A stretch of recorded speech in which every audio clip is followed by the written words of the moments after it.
There's a sorority renaissance going on in America right now because there is a red state and normal people renaissance going on right now.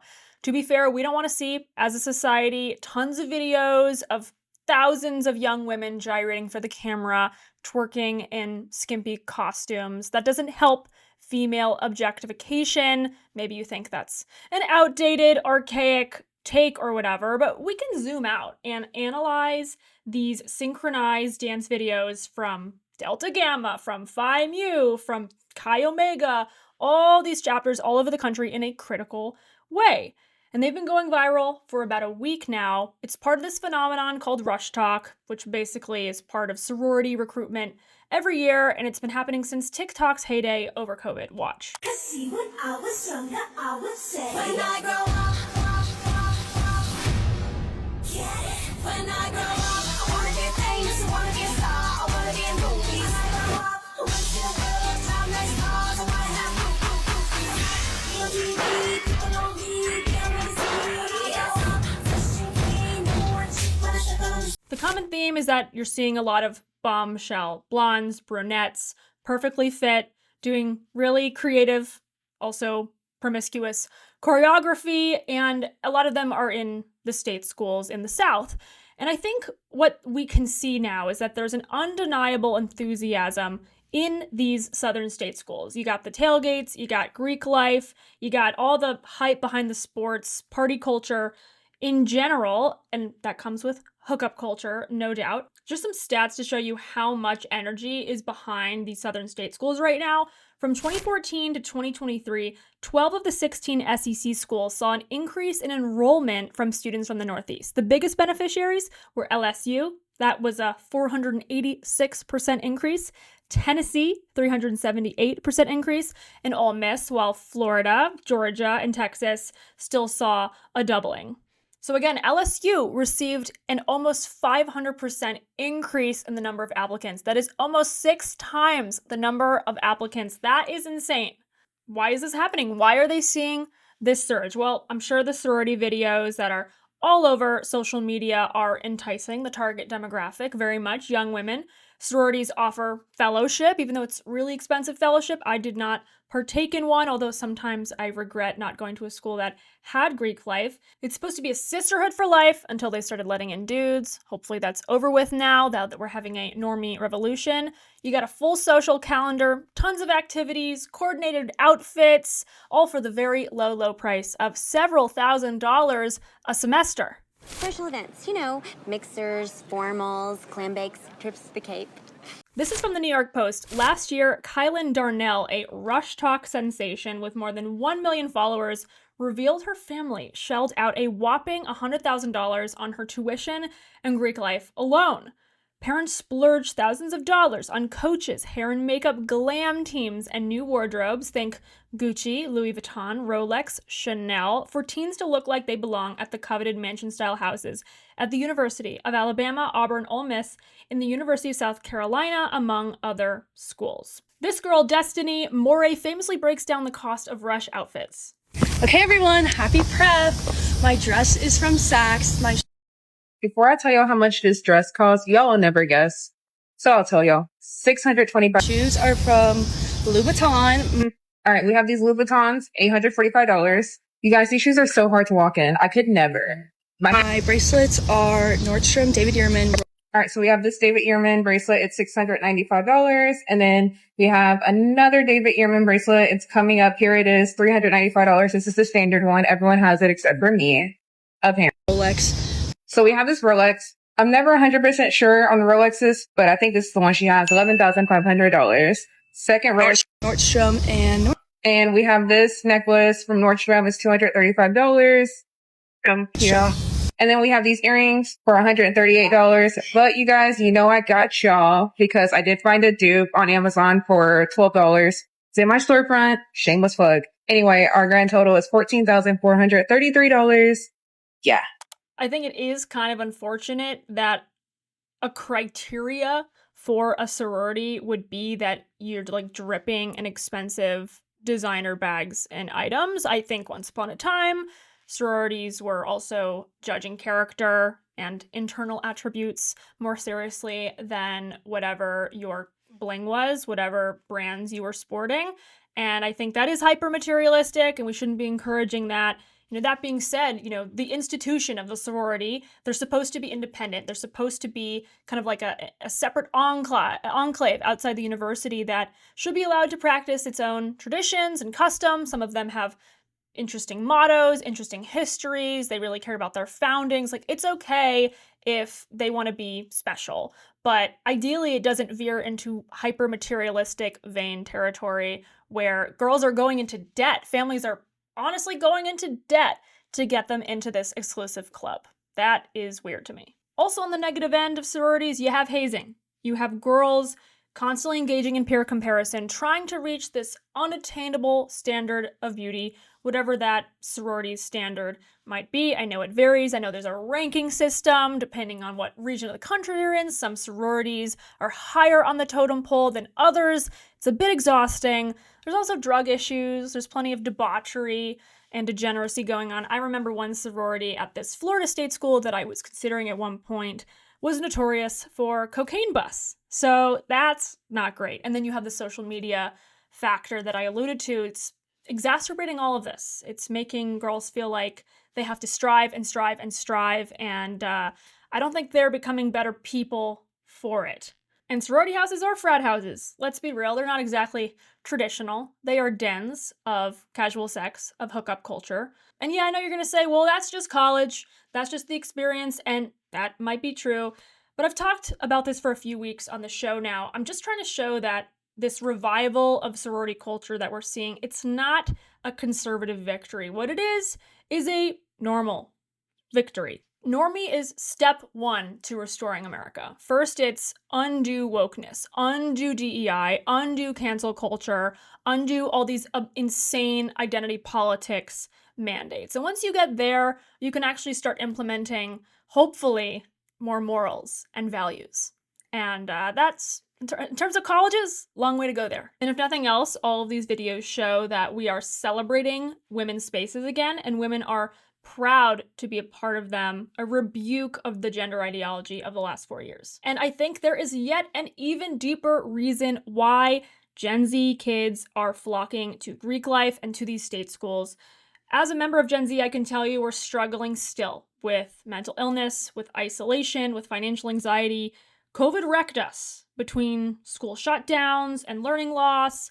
An 18-year-old would have been a preteen during lockdowns, and they're just now coming out of that very dark cloud. And think about that for a second. During our most awkward, formative, frankly, like turbulent years, coming of age years, we were stuck inside on Zoom, denied sociability, denied proper classroom instruction, denied stability that we need during those years of development. This is from Forbes.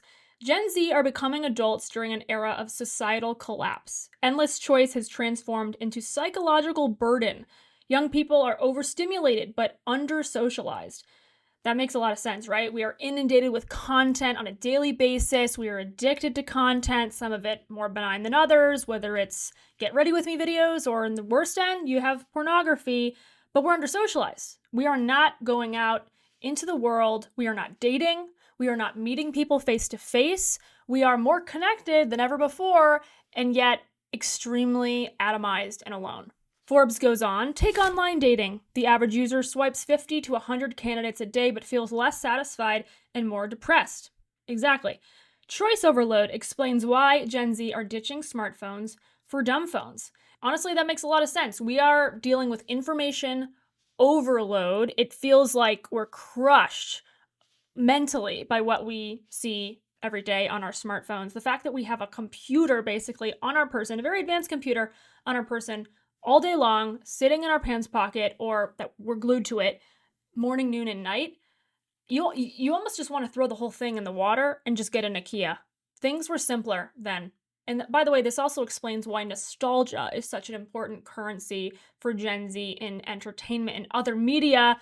A lot of our content is also appealing to what is old school, because I think we are longing for a time when we weren't even born, when things didn't seem that complicated, when we could enjoy, simple pleasures and joys without constantly thinking about an algorithm and how we might be able to like engagement bait people on the internet for this as part of some competition with our peers. To give these parents that are shelling out thousands for their kids to get into Greek life, to give them the benefit of the doubt, maybe it's because they want their children to have those real interpersonal experiences where they were more or less unplugged from technology. I don't think sororities are unplugged by any means. I actually think they are very much in the social media world, but nonetheless, maybe these parents are thinking, oh, if my kid can do the sorority that I did in college and it was such an amazing experience, maybe this will help them. Forbes goes on, loneliness is a growing epidemic in most developed countries. Young people aged 16 to 24 feel more lonely than any other age group, as I said, including people aged 65 and over. Indeed, 73% of Gen Z report feeling alone, sometimes or always. 73% of my generation feels alone. Loneliness can be as damaging to health as smoking 15 cigarettes per day, and people who experience social isolation have a 32% higher risk of early death. It's a strange paradox. Gen Z are hyperconnected in the virtual world, but socially disconnected, as I said. The internet, mobile phones, and video games have opened a multiverse of new connections and opportunities, yet digital interactions have failed to replace the need to connect on an emotional level in the physical world. Yeah, these two goals are basically working against each other. It's a multiverse of madness for Gen Z. But again, to be devil's advocate for these parents that are helicoptering and trying to get their kids into these schools, into these sororities, I would like to think it's coming from a good place. The intention is to socialize their chronically under-socialized children. And if you're from a Northeast state, a state that was quite draconian for the years of the pandemic between mask mandates and school shutdowns and other insane restrictions, you might be thinking, I gotta get my kid out of here or they're gonna go off the deep end. We need to get them to a college where normal people still exist. Because let's be real, during COVID, the South was business as usual. I was in Florida at the time, and the North and the South, it was like night and day. One was closed for business, one was very much open for business, and we see which one absorbed more residents when all was said and done. But are parents going too far in this quest to help their kids? Well, they're going to great lengths to get their kids into Greek life, as I said, and it's so competitive that applicants, known as potential new members or PNMs, are shelling out big bucks for consultants to strategize on everything from crafting a strong resume and securing recommendation letters to practicing conversation skills and even auditing a wardrobe. The parents used to be paying for tutors to help their kids with SAT testing or writing the college essay, and now they're paying for sorority consultants. Some reporting from The Cut. Gracie and her mom, Catherine, knew they'd need help, and they were willing to pay a fortune to get it. As is the case with pricey SAT tutors or elite driving instructors, out-of-state applicants like Gracie can now hire rush consultants to help them get into Southern sororities. These coaches capitalize on the rush frenzy and the wealthy mothers who fork over thousands to secure their daughter's social standing across state lines. Catherine had heard about a woman named Trisha Addix, the first official rush coach in the business. Some girls hire her during their junior year of high school before they receive a college acceptance, and 2 years ahead of Rush when Gracie's parents compared Addix fees to those of other Southern Rush coaches who have opened New York City branches. Wow, New York City branches. They decided that not only was Addix the best coach, but the most affordable. Only $4,500 compared to $5,500. All right, so this is definitely a luxury that only the wealthiest Northeastern families can afford. First of all, I'm afraid that the kids who were under-socialized in public schools because of the draconian COVID response and the teachers' unions and all that, they're not gonna get to do Greek life like this. They're gonna have to find a club that doesn't have this high barrier to entry.